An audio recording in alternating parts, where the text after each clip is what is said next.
Yes. So, in the previous portion, if you have remember that, we have covered the Ohm's law, right?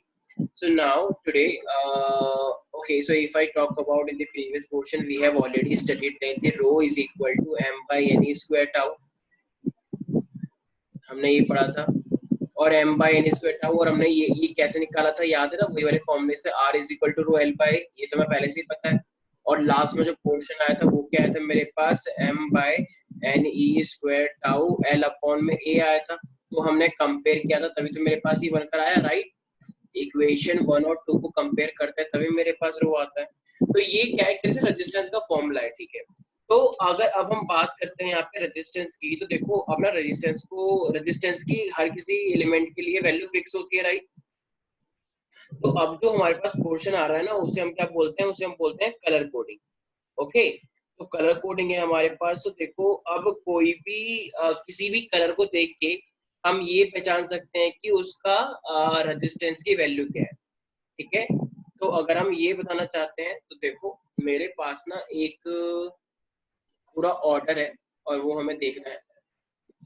तो एक trick है सबसे पहले तो अगर मैं यहाँ पे ट्रिक की बात करूंगा तो देखो, तो हम क्या पढ़ने वाले हैं, कलर कोडिंग. और ये कलर कोडिंग किस चीज की है, रेजिस्टेंस के लिए. तो रेजिस्टेंस की वैल्यू निकालने के लिए भी हम कलर का यूज करते हैं, ठीक है. Colour code for resistance.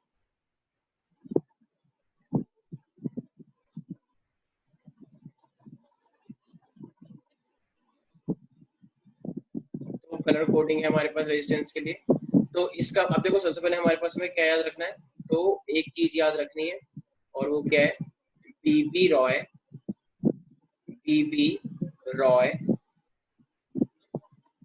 Okay, मान लो ये ग्रेट ब्रिटेन में रहते थे, तो B B ROY of Great Britain, of नहीं लिखना, सिर्फ B B ROY of Great Britain having very good wife. Okay, very good wife, इस तरीके से याद रखना है, ठीक है. So B B ROY of Great Britain having very good wife. तो हैविंग भी नहीं याद रखना, ऑफ भी याद रखना, वो बस अपने लिए है, ठीक है. तो ये बीबी रॉय जो मैंने बोला है, तो इसमें देखो क्या क्या चीजें कौन कौन सी होंगी. तो इस B B ROY of Great Britain having very good wife, तो इस बी का मतलब क्या है मेरे पास, ब्लैक, ठीक है. इसका मतलब क्या है मेरे पास, ब्राउन. इसका मतलब है रेड. इसका मतलब है ऑरेंज. इसका मतलब है मेरे पास येलो. इसका मतलब है मेरे पास ग्रीन. इसका मतलब है मेरे पास ब्लू. इस वेरी गुड वाइफ, तो वी का मतलब है वॉयलेट. जी का मतलब है मेरे पास ग्रे. और लास्ट डब्ल्यू का मतलब क्या होगा, वाइट. ओके, तो ये सब क्या है, ये मेरे पास कलर कोड है. अब इनकी ना न्यूमेरिकल वैल्यू याद रखनी है तुम्हें. तो अगर मेरे पास एक नंबर है तो नंबर के अकॉर्डिंग अब हमें नंबर को भी याद करना है. तो देखो क्या याद रखना है, 0 1 2 3 4 5 6 7 8 और ये इस तरीके से 9, ठीक है. तो ये मेरे पास क्या है, ये इसके नंबर है. और लास्ट में मेरे पास क्या है, अब इनका ना मल्टीप्लाई. जैसे हमारे पास क्या होता है, हमारे पास ना देखो इस रेजिस्टेंस के लिए ना ये इस फॉर्मेट में होता है, एक वैल्यू, दूसरी वैल्यू, इनटू में 10 की पावर ये वाली वैल्यू तीसरी, और plus minus tolerance value. Tolerance value का मतलब क्या होता है कि कितना वेरिएशन हो सकता है परसेंटेज के अंदर किसी भी वैल्यू में. तो कोई भी अगर मेरे पास वैल्यू आई है तो उसके अंदर कितना टॉलरेंस लेवल है, कितना परसेंटेज वेरिएशन होता है. तो रेजिस्टेंस के अंदर टॉलरेंस लेवल दिखाया जाता है. वो टॉलरेंस लेवल 5% भी हो सकता है, 10% भी हो सकता है, 20% भी हो सकता है. ओके, तो हर रेजिस्टेंस की वैल्यू में हम प्लस माइनस टॉलरेंस वैल्यू दिखाते हैं कि वो कितने वेरिएशन तक टॉलरेट कर सकता है कोई भी रेजिस्टेंस. तो अब नंबर है मेरे पास, और एक मेरे पास अब क्या आएगा नंबर के बाद, वही जैसे मैंने बताया मल्टीप्लायर की वैल्यू. अभी बस सुनो मैं क्या बोल रहा हूँ, मल्टीप्लायर. तो ये हो जाएगा मेरे पास 10 की पावर 0, ये है 10 की पावर 1, 10 की पावर 2, बहुत सिंपल है, 10 की पावर 5, 10 की पावर 6, 10 की पावर 7, 10 की पावर 8, 10 की पावर 9, ठीक है. तो ये हमारे पास है इस तरीके से, ठीक है. तो अब देखो अब अगर मान लो मैं एक क्वेश्चन पूछूं कि मेरे पास एक कंडक्टर है, ठीक है,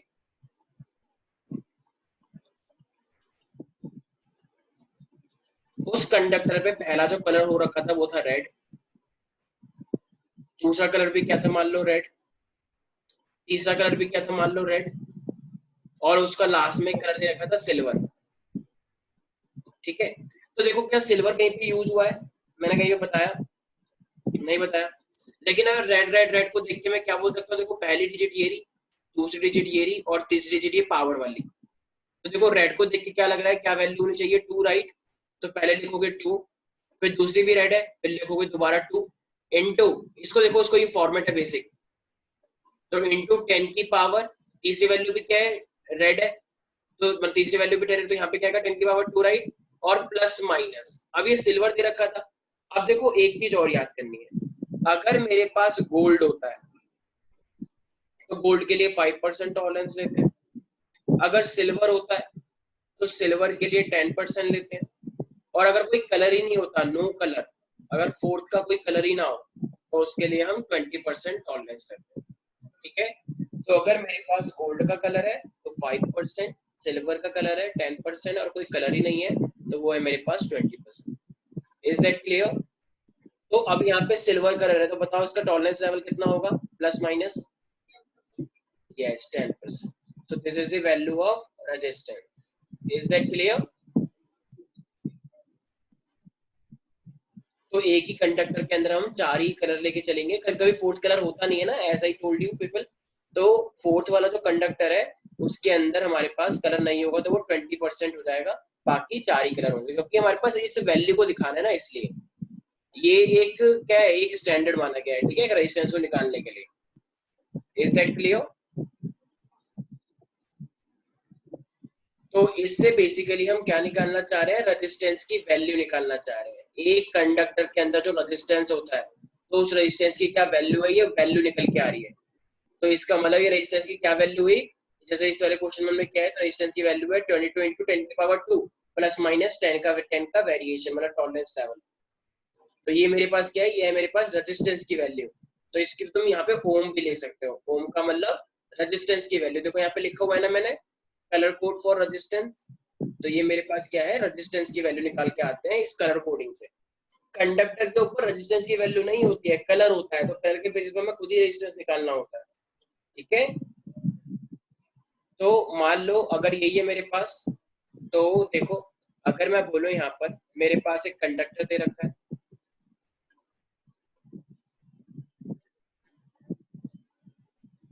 और इस कंडक्टर के ऊपर मान लो मेरे पास पहला कलर जो दे रखा है वो येलो है, दूसरा कलर मान लो मेरे पास वॉयलेट है, तीसरा कलर मान लो मेरे पास ब्राउन है, और जो फोर्थ कलर है मान लो वो मेरे पास गोल्ड है। तो इसकी क्या वैल्यू होनी चाहिए, अभी तुमने देखा ऊपर की जो सीरीज है उसमें देखो येलो किस नंबर पे था, फोर्थ नंबर पे, राइट। तो इसका मतलब ये हो जाएगा 4। वॉयलेट किस नंबर पे था, 7, राइट। तो ये हो जाएगा मेरे पास 7 47 इनटू थर्ड वैल्यू क्या होती है 10 की पावर, तो ब्राउन के लिए कौन सा कलर है, 1, राइट। ब्लैक के बाद ब्राउन आया था ना, तो 1, ये हो जाएगा ओम, और प्लस माइनस ये गोल्ड का मतलब क्या है, कितना परसेंट टॉलरेंस, यस। तो ये मेरे पास हो जाएगा 5%। Is that clear?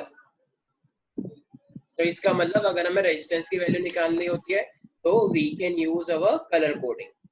तो अब एक आप करके बताओगे मुझे, जैसे मान लो मेरे पास एक और कंडक्टर दे रखा है, तो अगर एक और कंडक्टर है और मान लो मुझे जो कलर कोड दे रखा है, इस पर पहला कलर है मान लो ग्रीन, दूसरा कलर मान लो मेरे को दे रखा है वॉयलेट, तीसरा कलर दे रखा है मान लो रेड, और चौथा कोई कलर ही नहीं है, नो फोर्थ कलर। तो इसकी वैल्यू क्या होगी, क्या लगता है इसकी क्या वैल्यू होनी चाहिए पिपिन? देखो ये कोई कलर ही नहीं है मेरे पास, तो इसका मतलब ये टॉलरेंस लेवल तो 20% हो गया, दिख रहा है। ग्रीन के लिए देखो मैंने ऊपर बताया था 5, वॉयलेट के लिए देखो मैंने क्या लिखवाया था 7, और फिर थर्ड वैल्यू 10 की पावर में होती है, तो थर्ड वैल्यू क्या है रेड, तो रेड के लिए क्या हो जाएगा 10 की पावर 2, राइट।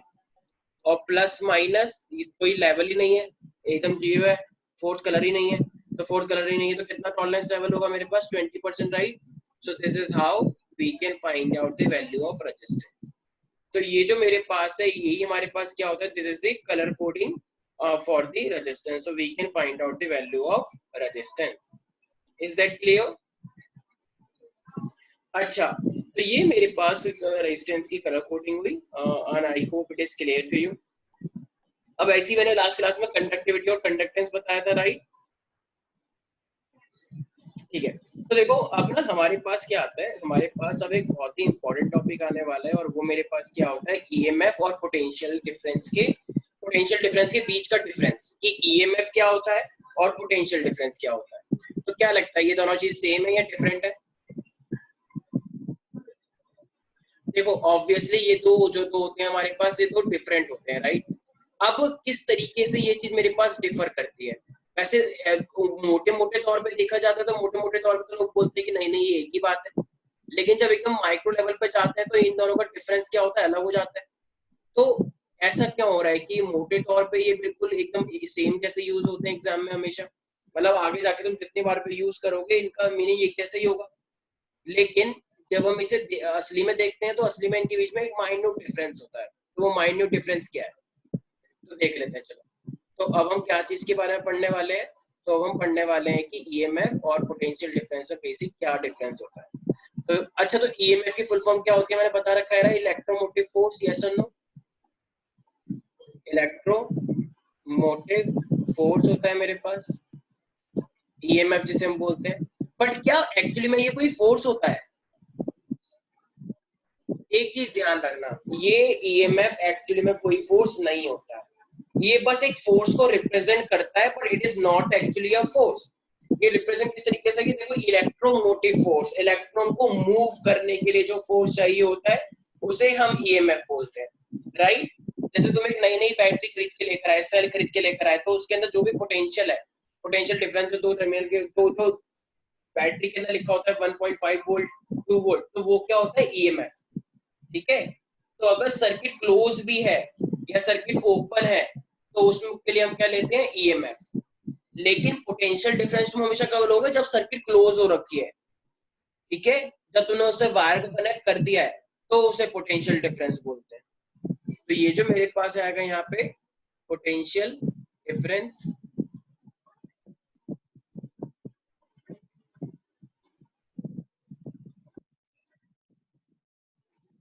अब न्यूमेरिकली वैसे देखा जाए तो न्यूमेरिकली हम कैसे डिफाइन करते हैं, तो देखो न्यूमेरिकली जैसे मान लो मेरे पास कोई भी एक बैटरी है, ठीक है, सारे बच्चे ध्यान सुनेंगे। जैसे मान लो मेरे पास क्या है, अगर मान लो मेरे पास कोई भी एक सेल है, ये मान लो ये इलेक्ट्रोलाइटिक सेल है, ठीक है, कैथोड एनोड बेस में। तो अब इस पॉजिटिव से चलने के कोई भी यूनिट पॉजिटिव चार्ज है, मैं पॉजिटिव से लेकर उसको पूरे के पूरे पॉजिटिव तक लेकर आऊं, पॉजिटिव से लेकर पॉजिटिव तक, तो जितना वर्क डन होता है उसी को मैं क्या बोलता हूँ, ईएमएफ। तो इसका मतलब मैं क्या बोल सकता हूँ, it is the amount of work done by any source or by any charge, I mean by anyone in taking the unit positive charge from one point to the same point, right? क्या एक तरह से मैं ये बोल सकता हूँ for a complete one round, एक कंप्लीट चक्कर, भाई या तो बोलो कि from one one terminal to the same terminal, positive terminal to positive terminal, right, या फिर क्या बोलेंगे, तो या फिर एक कंप्लीट चक्कर once round, isn't it? Okay, लेकिन जो पोटेंशियल डिफरेंस होता है, पोटेंशियल डिफरेंस ये नहीं होता है। पोटेंशियल डिफरेंस क्या होता है, मान लो अगर एक साइड पॉजिटिव है एक साइड नेगेटिव है, तो पॉजिटिव से लेकर नेगेटिव तक तुम कितना चल के लेकर आए वर्क डन, ये दो टर्मिनल जो आ गया, टर्मिनल डिफरेंस जो है दो टर्मिनल्स के बीच में, इसे क्या बोलते हैं हम, potential difference. Is that clear? तो दो टर्मिनल्स के बीच में जो डिफरेंस बनता है उसे हम बोलते हैं पोटेंशियल डिफरेंस, और पॉजिटिव टर्मिनल से लेके जो पॉजिटिव टर्मिनल तक होता है उसे हम क्या बोलते हैं, that is called EMF. Is that clear? So it means if I talk about EMF and the potential difference, so we can say that first thing, so EMF means it is the amount of work done by the source in taking a unit positive charge from the one terminal to the same terminal, right? or we can say once around the complete circle.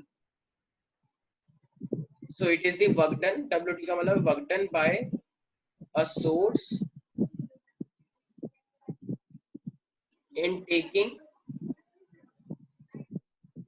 a unit positive charge. कहां से कहां तक? Can you tell me?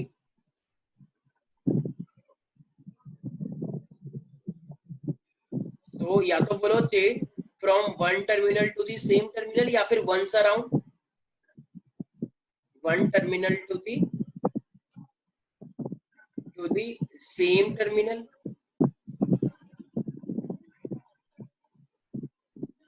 या फिर हम क्या बोल सकते हैं, पूरा का पूरा चक्कर लगा के है, तो इस पूरे पूरे चक्कर को हम क्या बोल सकते हैं? Once around the complete circuit, right? Once around complete circuit, right? Yes और नो? लेकिन पोटेंशियल डिफरेंस क्या होता है? ये तो ये क्या है मेरे पास, amount of work done taking unit positive charge from one terminal to the another terminal, right? तभी तो डिफरेंस माना जाएगा। तो अब खुद सोचो ज्यादा कौन सा होता होगा, ईएमएफ ज्यादा आता होगा या पोटेंशियल डिफरेंस ज्यादा आता होगा? क्यों? क्योंकि देखो अब यहाँ पे मेरे पास ईएमएफ है, क्यों? क्योंकि ईएमएफ का ज्यादा डिस्टेंस कवर हुआ ना, ज्यादा वर्क डन होगा ना, क्योंकि सेम टर्मिनल से सेम टर्मिनल है। तो और वो अलग है, दूसरे वन से दूसरे टर्मिनल तक है, तो एक्स्ट्रा कहाँ पे काम हो रहा है? ईएमएफ में ज्यादा एक्स्ट्रा काम हो रहा है ना।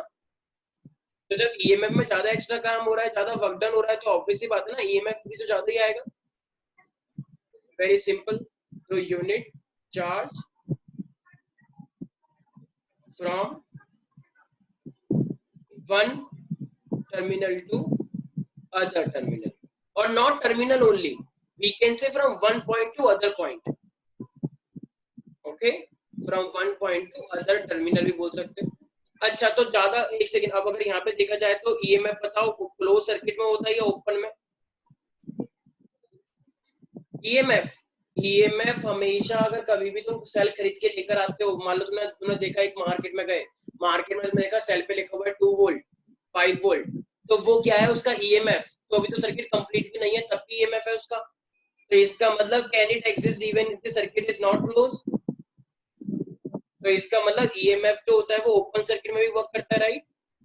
और you can say it exist not only open but also closed, or you can say that it exists even when the circuit is not closed. When the circuit is not closed, is that clear? लेकिन ये हमेशा कब काम करता है? Close में या open में? Yes, it exists only in closed circuit. I hope it is clear. तो बताओ एक्चुअली में पहले ईएमएफ आता है या पोटेंशियल डिफरेंस आता है, क्या लगता है भाई? देखो जब हम सेल खरीदते हैं तो उसके अंदर ईएमएफ तो पहले से ही होता है ना, और फिर जब ईएमएफ पहले से, तो फिर जब हम तार लगाते हैं तब उसके अंदर पोटेंशियल डिफरेंस क्रिएट होता है। तो कॉज कौन है, कॉज कौन है और इफेक्ट कौन है? Which is, so we can say that, very good, so it is a cause, okay, and we can say it is a effect. क्यों? क्योंकि बैटरी होगी तभी तो डिफरेंस बनेगा। तो बैटरी है तो ईएमएफ तो ऑटोमेटिकली है, लेकिन डिफरेंस तभी बनेगा जब हम दो कनेक्शन जोड़ेंगे, दो अलग अलग डिफरेंस के बीच करेंगे, राइट? तो ज्यादा कौन सा होता है हमेशा? EMF. So we can say it is always, it is larger than the potential difference. It is larger than potential difference, and we can say it is lesser than EMF. तो EMF को जो हम ये force बोल रहे हैं, it is a misnomer or not? It is a misnomer. देखो misnomer हमारे पास क्या होता है कि एक्चुअली में वो फोर्स नहीं है, EMF जो होता है वो एक्चुअली में फोर्स नहीं है, लेकिन इसका नाम फोर्स है, तो इसको हम क्या बोलते हैं? मिशनोमर। जैसे एक छोटा सा बच्चा है, छोटे से बच्चे को मैं बोलूं कि इसका नाम है लंबू, तो क्या वो लंबू है? क्या वो बड़ा है? नहीं। मान लो एक बच्चा हमेशा फेल होता है और कोई इसको बोले टॉपर, तो क्या वो उसका रियल नेम है टॉपर? नो ना। तो इसी चीज को हम क्या बोलते हैं, मिशनोमर, या बोल सकते हो छलावा, misnomer, it is an English word, misnomer. तो EMF means electromotive force, it is misnomer और रियलिटी। यस। अच्छा, क्या लगता है क्या ईएमएफ एक्सटर्नल रेजिस्टेंस पे डिपेंड करता होगा? क्या लगता है? देखो, एक कोई भी बैटरी है, अब बैटरी में तुम एक्सटर्नल रेजिस्टेंस अभी जोड़ो मत जोड़ो, एक्सटर्नल रेजिस्टेंस तो सर्किट के लिए होता है ना, सेल के लिए थोड़ी होता है। तो क्या ये एक्सटर्नल रेजिस्टेंस के ऊपर डिपेंड करेगा? बिल्कुल नहीं करेगा, it is independent of external resistance. लेकिन अब बैटरी के अंदर अपने आप में भी एक इंटरनल रेजिस्टेंस होता है, एक रुकावट होती है अंदर ही अंदर। तो बैटरी के अंदर भी हम पढ़ेंगे इसके बारे में।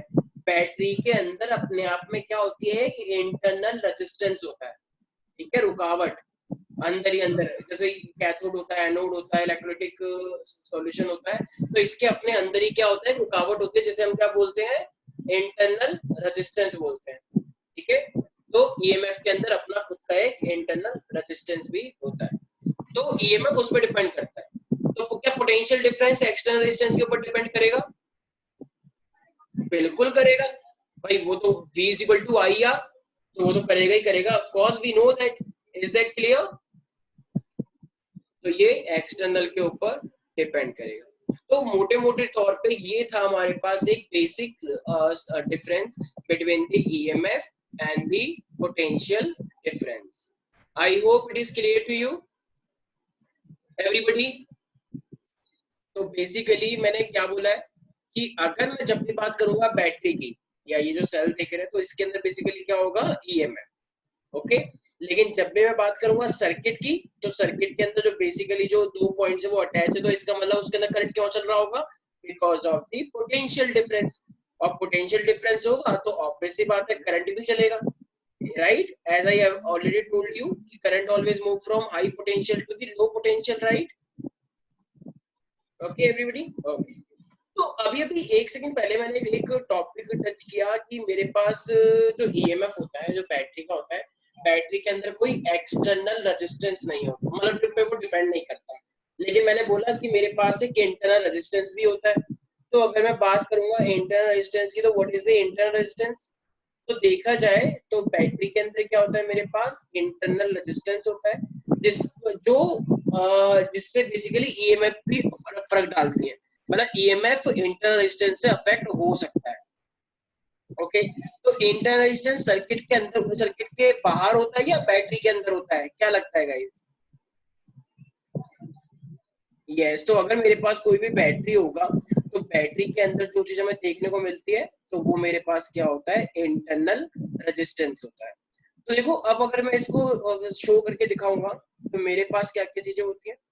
तो यस, तो मेरे पास बात आई है इंटरनल रेजिस्टेंस की। तो अगर मैं एक्सटर्नल रेजिस्टेंस की बात करता हूँ, तो उसको मैं किससे रिप्रेजेंट करता हूँ, कैपिटल आर से। लेकिन अब मेरे पास अगर बात आई है इंटरनल रेजिस्टेंस की, तो मैं उसे कैसे रिप्रेजेंट करूंगा, स्मॉल आर से, ओके। तो इसका मतलब can I say that the resistance offered by the cell, or we can say that the resistance offered by the electrolyte of a cell to the flow of current, it is called internal resistance, can I say that? तो जो भी मेरे पास electrolyte होता है, वो जो मेरे पास basically create करता है, जो ऑफर करता है, उसी को हम क्या बोलते हैं, internal resistance. So the resistance offered by the electrolyte of cell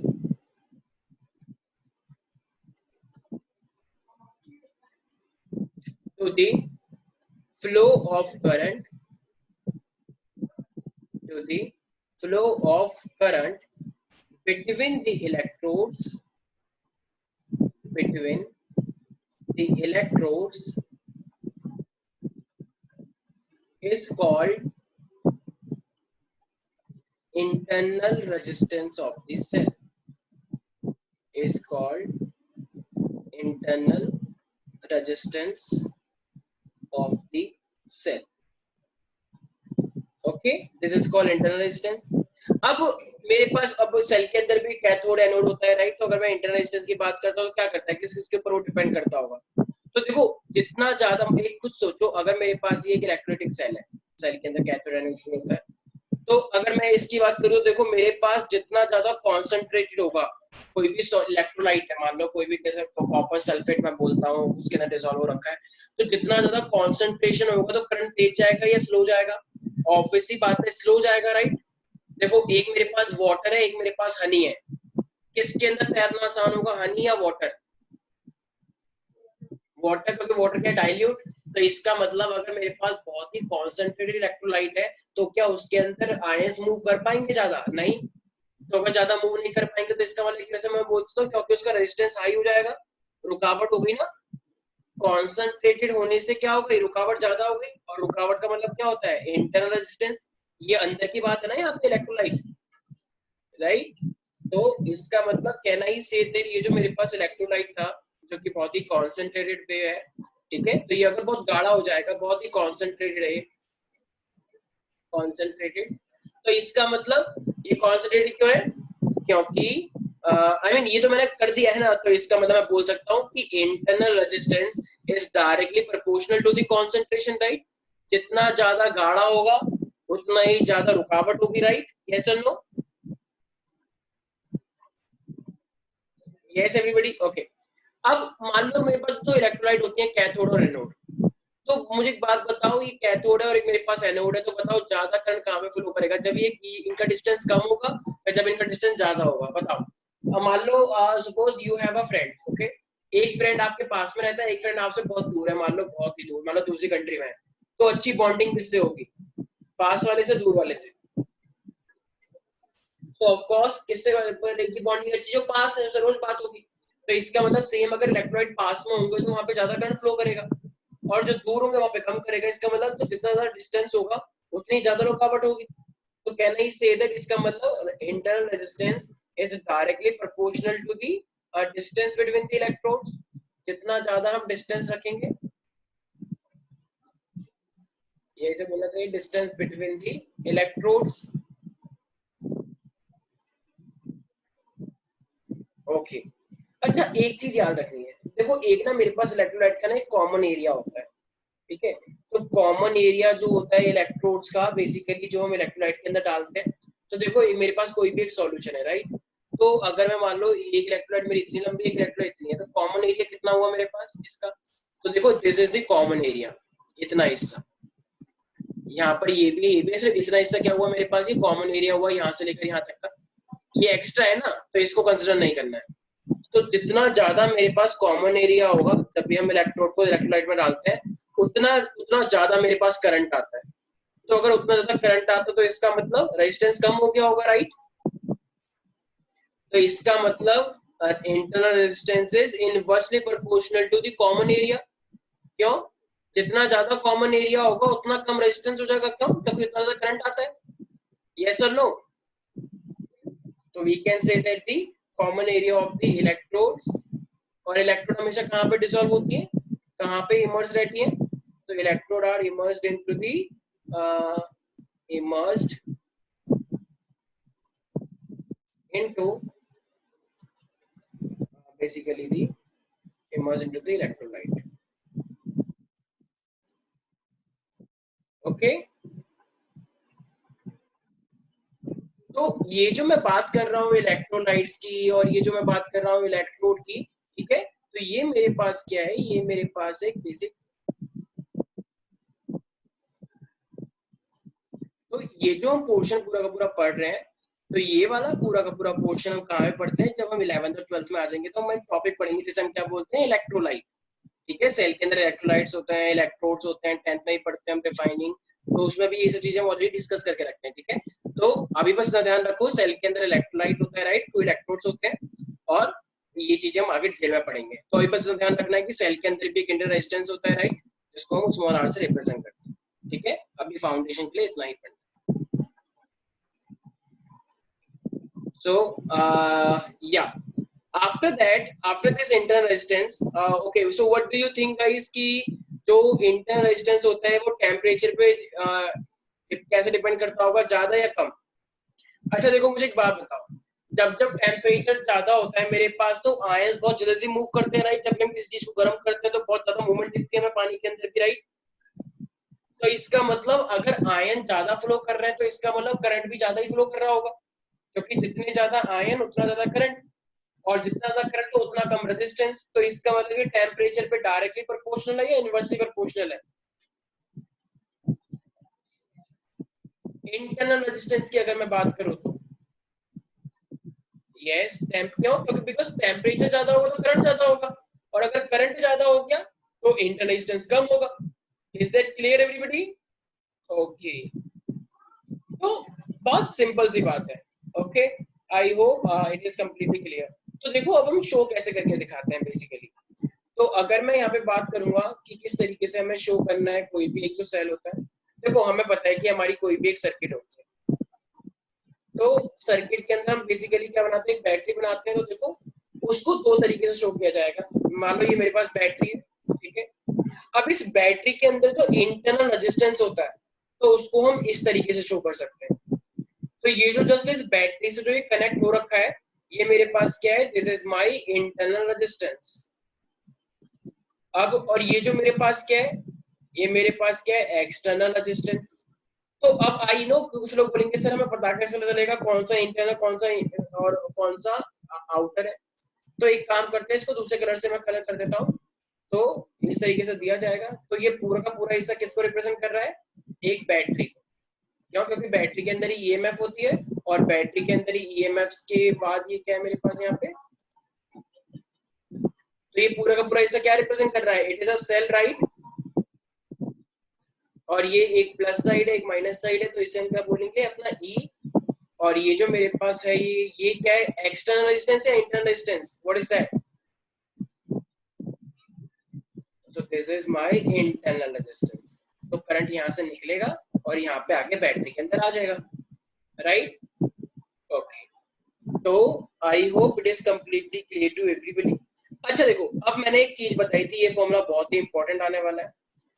मैंने अभी थोड़ी देर पहले क्या बताया था कि मेरे पास एक ईएमएफ होता है और एक पोटेंशियल डिफरेंस होता है दो टर्मिनल्स के बीच का, राइट? उसे हम टर्मिनल पोटेंशियल डिफरेंस ही बोलते हैं, दो टर्मिनल्स में जो मेरे पास आता है। तो देखो ईएमएफ का मैंने क्या बताया था, पॉजिटिव से पॉजिटिव तरफ का, राइट? ठीक है, तो पॉजिटिव से पॉजिटिव चलने के लिए क्या है मेरे पास, ईएमएफ है ई।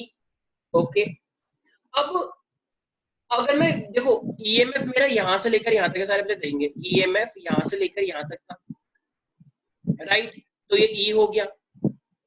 अब ये मान लो मेरे पास इतनी बैटरी है, तो यही जो मैं ब्लू ब्लू से बनाने वाला हूँ, या एक सेकंड देखो सारे के सारे बच्चे मतलब ब्लू है, तो यहाँ से लेकर यहाँ तक मेरे पास क्या होगा, सिर्फ पोटेंशियल डिफरेंस, राइट?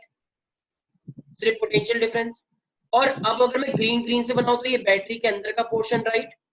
तो इसका मतलब अगर मैं ब्लू और ग्रीन को ऐड कर दूंगा तो मेरे पास वो ई बन जाएगा, राइट? इसका मतलब एक तो है मेरे पास कौन सा, ब्लू वाला पोर्शन पोटेंशियल, और एक है मेरे पास ग्रीन वाला पोटेंशियल, राइट? जो कि अंदर आ रखा है उसके, यस और नो? भाई ये मेरे पास ब्लू वाला जो मैंने बना रखा है, और ये मेरे पास ग्रीन वाला, राइट? जो अंदर अंदर की साइड है, राइट? यस और नो?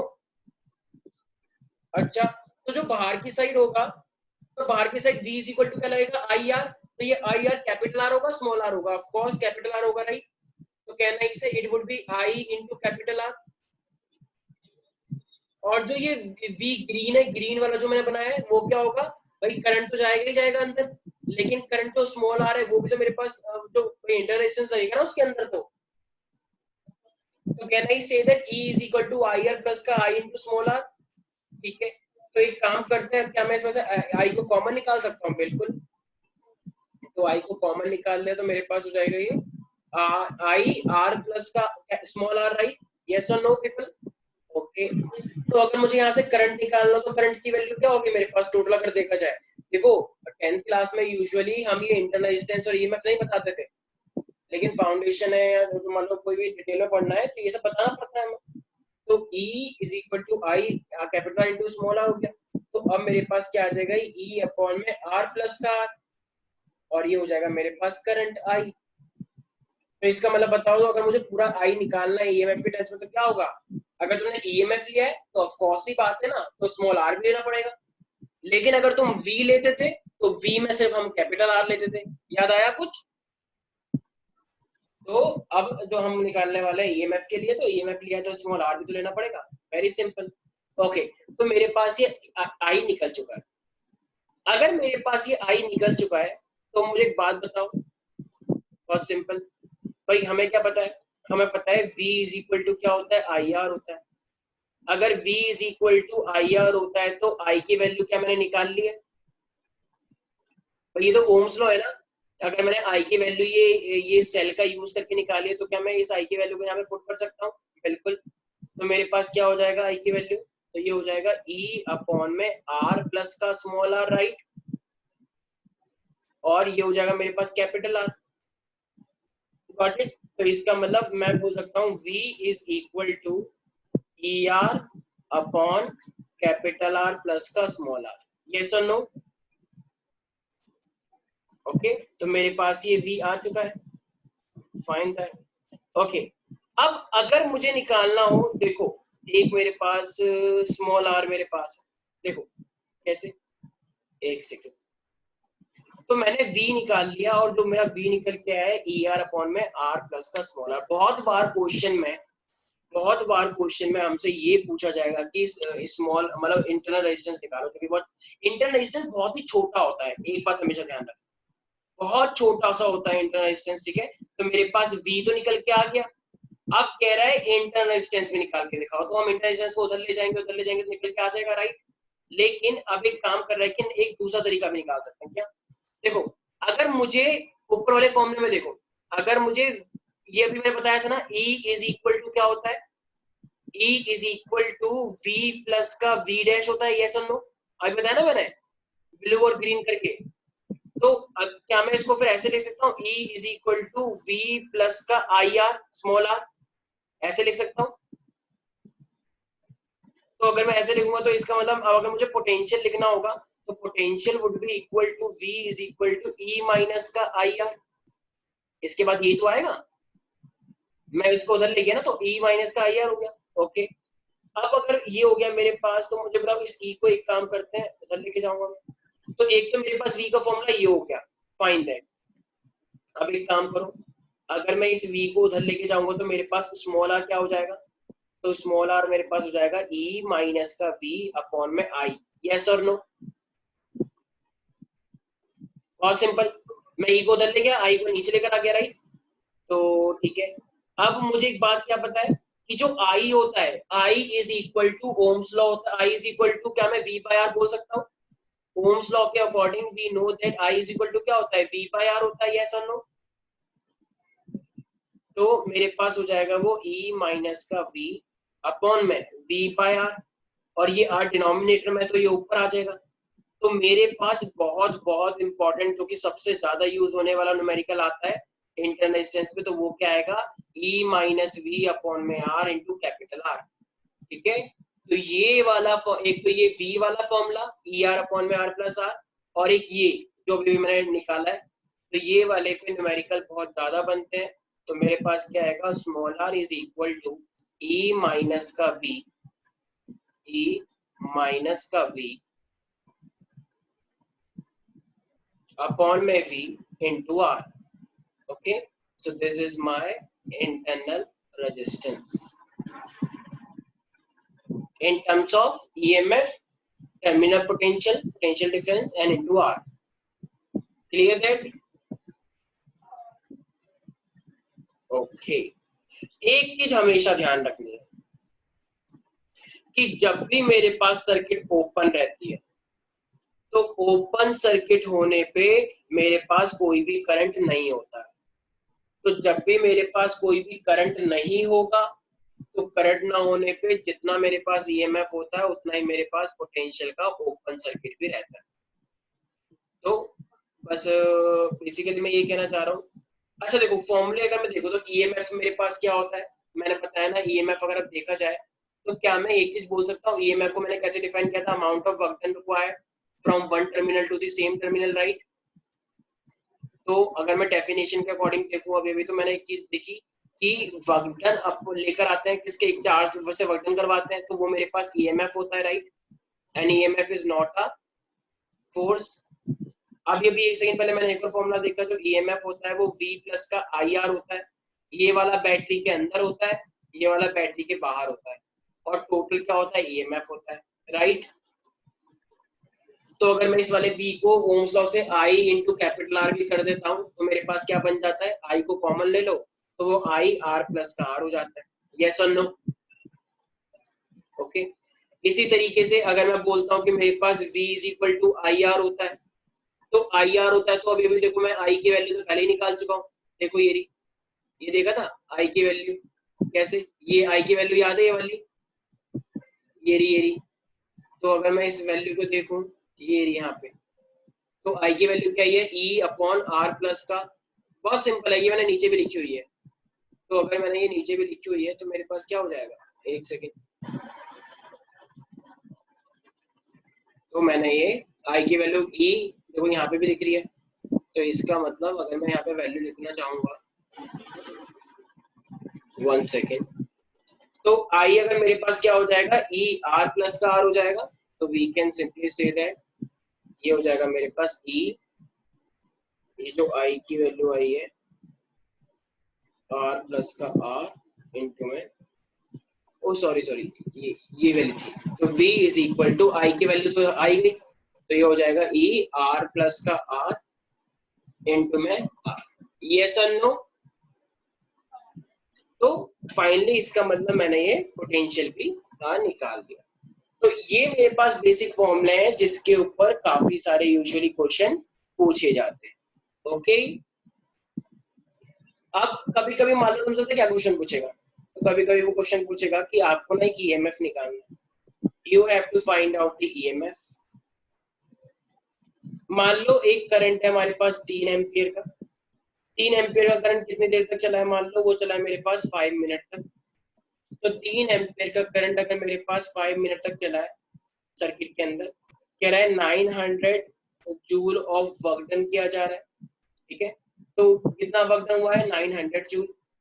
कितना करंट चला है, 3 एम्पियर चला है 3 मिनट, तो कह रहा है कि बताओ ईएमएफ कितनी आएगी। तो देखो तुम्हें एक बात पता है कि जो ईएमएफ होता है, ईएमएफ का फॉर्मूला में क्या पता है, वर्क अपॉन में Q, right, amount of work done require a unit positive charge from the one terminal to the same terminal, right. ये फॉर्मूला पता है। अच्छा, तो क्या तुम्हें क्यू पता है, नहीं, लेकिन क्यू कैसे निकालेंगे फिर हम, देखो तुम्हें करंट पता है, टाइम पता है, तो निकल जाएगा, I is equal to Q by T होता है, राइट। तो क्यू क्या हो जाएगा, तो क्यू हो जाएगा आई टी। तो क्यू अगर आई टी हो जाएगा तो आई कितना दे रखा है तुम्हें, 3।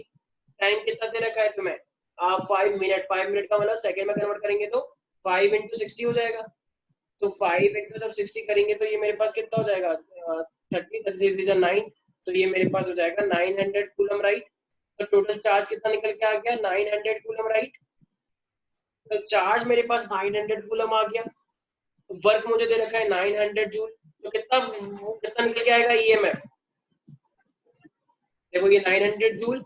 देखो ईएमएफ भी वोल्ट के अंदर होता है, मैंने बताया ना, एक ही बात होती है, बस माइन्यूट फर्क होता है। ईएमएफ भी क्या होती है मैंने भी बताया था, तो 1.2 वोल्ट 2 वोल्ट बैटरी पे लिखा होता है ना, तो ये भी क्या आएगा मेरे पास, तो ये आ जाएगा 1.0 volt. So what is that, so this is my EMF. Is that clear? अच्छा, मान लो अगर कोई भी आपको एक बैटरी दे रखी है, अगर कोई भी आपको एक बैटरी दे रखी है सिंपल, और उस बैटरी पे मान लो अगर आपको इस तरीके से दे रखा है कि आपका जो ईएमएफ है,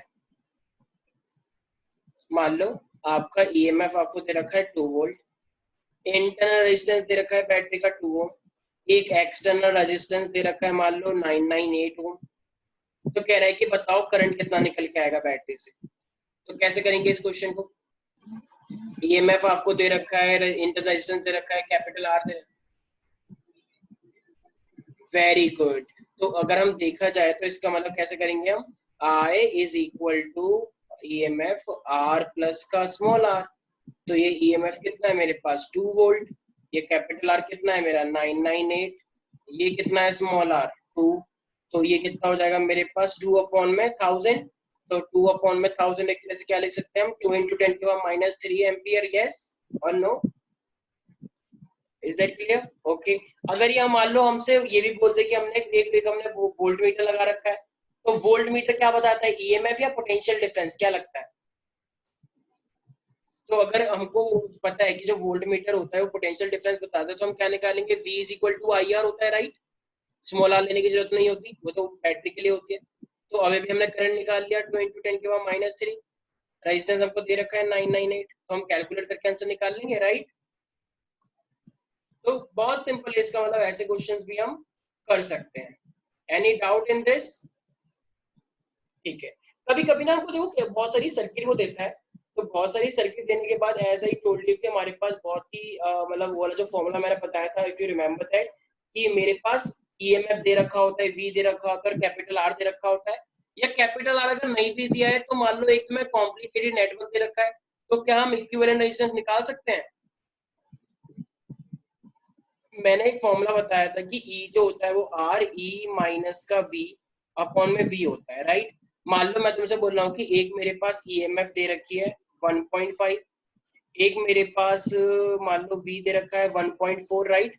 और एक इस तरीके से नेटवर्क है मेरे पास, मान लो ये मेरे पास कितना है 15, ये भी कितना है 15, और ये भी कितना है 15, और ये सारे के सारे रेजिस्टेंस पैरेलल में लगे हुए हैं। तो कह रहे हैं तो बताओ इस वाली बैटरी के लिए मुझे स्मॉल रेजिस्टेंस बताओ कितना आएगा। तो मुझे जरा एक बात बताओ, बहुत सिंपल है। तो ये फॉर्मूला मुझे पता है, राइट। तो इसके लिए इक्विवेलेंट रेजिस्टेंस कितना निकल के आएगा,